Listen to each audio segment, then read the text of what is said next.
Welcome back to another episode of Control the Chaos Mama podcast. Today I am talking to you all about being in a funk. I recently posted something on my social media, Angel McElhaney, if you want to come find me, and it was all about just not feeling like it was Christmas. You know, like this is the most un-Christmassy that I've ever felt.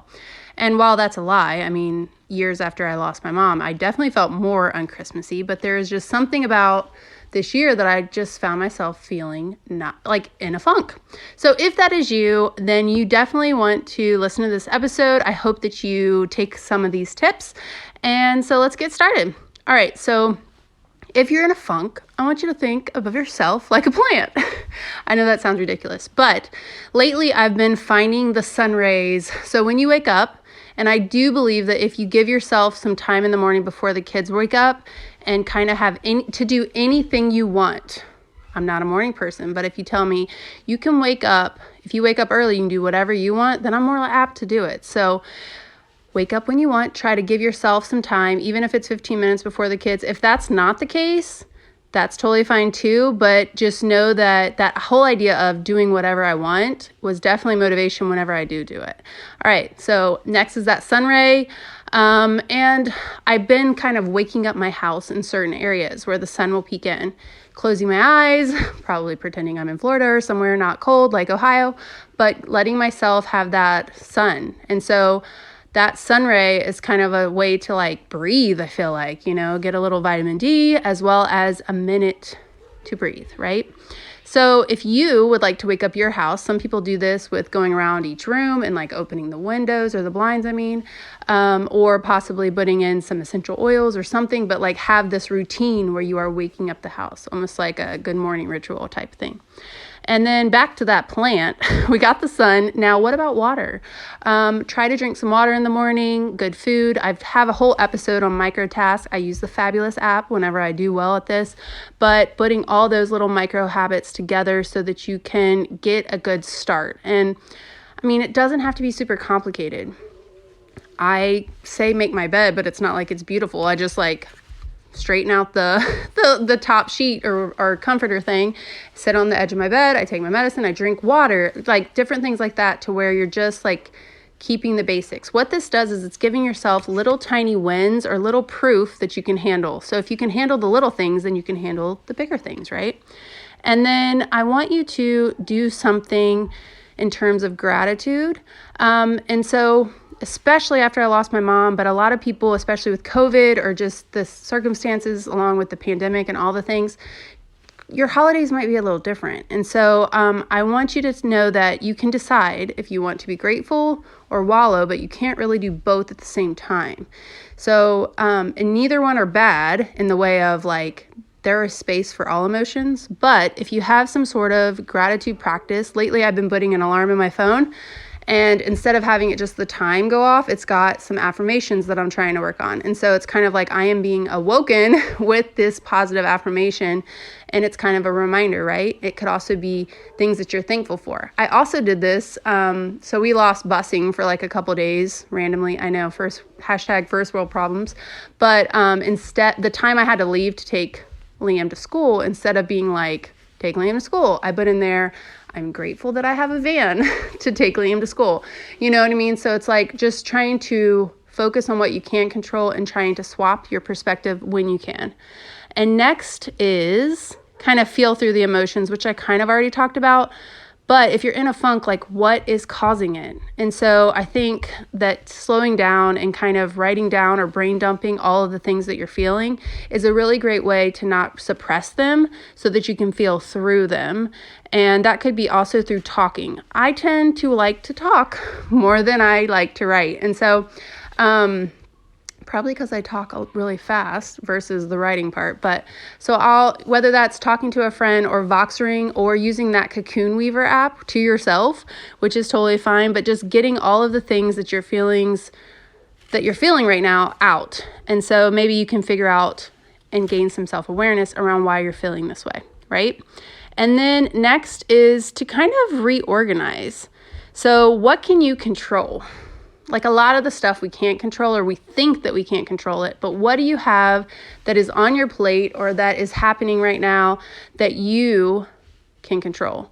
I will tell you this, you can always control yourself. So that's why I definitely say get back to basics with like treating yourself like a plant or whatever that looks like for you. But basically knowing that you need to start with yourself. And so if there's outside things that are coming in and, maybe making you stressed or tired or lose sleep or whatever, focusing or refocusing on yourself is really a great place to start. And reorganizing, maybe you are prioritizing things that aren't even any longer important to you, or maybe you are just so busy that you cannot see the weak points that are being created. And so you need to slow down so that you can kind of pivot. Okay. Next, I want you to act before you feel it. And so a lot of times we think, I have to have the feeling before I do this action, and it's actually totally the opposite. If you want to feel a certain way, I want you to think of things that person does in order to feel that way. And this can be made with anything. So I'm a boudoir photographer, so say you want to feel confident. What do people who are confident do? What do they wear? What do they do? How do they act like? I want you to think about all these actions that could go along with what that person does.